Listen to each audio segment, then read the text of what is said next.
Good morning guys! For today's video ay magluluto tayo ng assorted gulay. Ayan, na-prepare ko na, nahiwa ko na. Then, nagpakulo ako ng quail egg. At the same time, pinakuluan ko na rin ang carrots at ang potato. Pinakuluan ko na rin ang broccoli at ang cauliflower. Ang beans naman ay pinagulong ko lang sa konting mantika. Ayan. Then, set aside.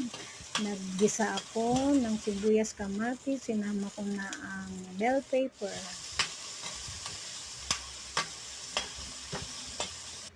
Ayan, gisa-gisa. Then, isinama ko na rin ang